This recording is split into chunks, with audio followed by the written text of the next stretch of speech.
Hi guys, it's me again, your Kuya Binoy. Today, samahan niyo ako mag-unbox ng nabili kong S21 FE sa Lazada Mall. So, King Store siya. Lazada Mall na King Store. So, first and foremost, tignan natin kung naka-sealed yung box, diba? So, ayan, pakita lang natin na naka-sealed para may ebidensya tayo kung sakaling walang laman tong box. So, eto na. Unbox natin.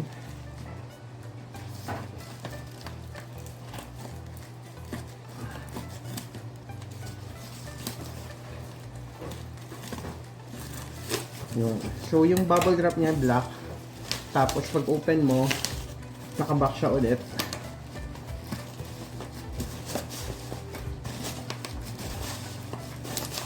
Yan.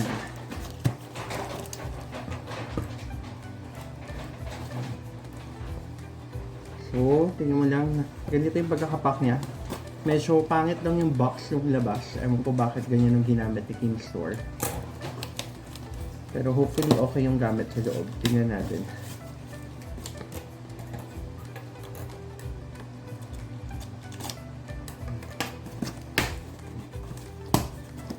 So pagbukas ng box, may box ulit.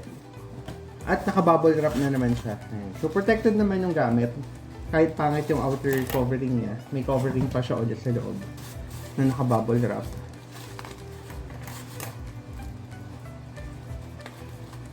By the way, ang SRP nito sa Samsung official store is nasa 31,990 pa. This is the 8GB 256 version ng S21 FE. The reason bakit sa King Store din kami bumili, aside dun sa discount na nakuha, siya na lang din na may color white.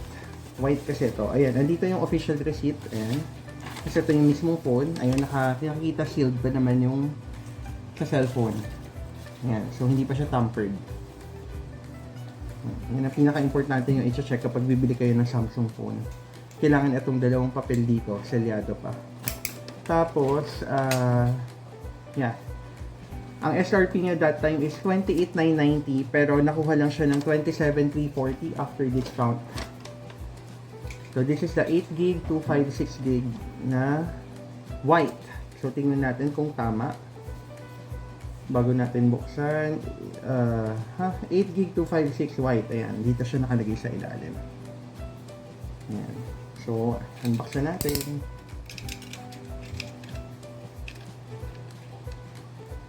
Sugatan lang natin dito. Ayan. Okay. There. So, upon opening, bubungad sa atin ng phone. Yeah. So yun, kita nyo, all white. So bago natin itignan tong phone, tignan muna natin ang laman niya. Ano to? Okay, yung serial number, yung sticker. Tapos, wala na naman to, baba ko na. Andito yung SIM ejector pin.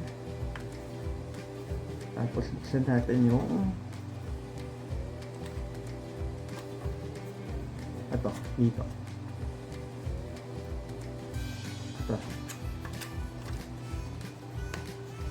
Yan. Yan. Wala po siyang kasamang charger, guys. Ang kasama lang niya, charging cable na Type-C pareho. So, parehong Type-C yung dulo niya. So, make sure lang na meron kayong adapter na Type-C rin. Kasi kung hindi mo ma-charge yung phone mo. So, andito na rin yung user manuals. Ayan. Yan, may mga Chinese word pa. Kasi Hong Kong raw to na Samsung. Okay. So, check natin. Ito yung phone. Ganda, guys. Yan. So, boot up natin. Pakita ko lang sa inyo yung logo. Hindi. Ito muna. Dito muna tayo.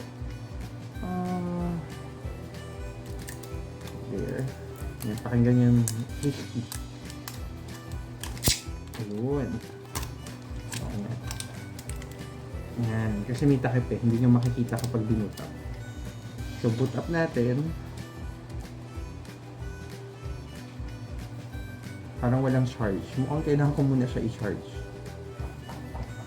Yeah, walang charge. I-charge muna natin. Tapos papakita ko sa inyo ulit. I'll be right back. So, ito na nga guys, na-on na natin siya. So, sinet up ko na rin. So, pakita ko lang, sobrang ganda ng screen niya. Nakita niyo naman yung clarity, oh. Sobrang linaw. Tapos, tingnan mo, sobrang responsive. Ang ganda. 'Di ba? So, guys, for the price, 'di ba? Kaysa bumili ka ng, alam mo na, yung competing brand niya, might as well bili ka na lang nito. Kasi mas maganda talaga yung camera nito. Kasi I also have yung iPhone 14 Pro. Pero yung camera talaga ng Samsung iba. Ganda oh. Ito yung pang selfie niya. Ayan. Mag-picture ako. Ayan. So, ito yung selfie niya. Ayan oh, maganda. So, maganda rin siya for vlogging. So, I suggest talaga pag bibili kayo ng ng cellphone na pang vlog, might as well get a Samsung phone. Tapos mas nare-recommend ko nga itong Samsung S21 FE. So,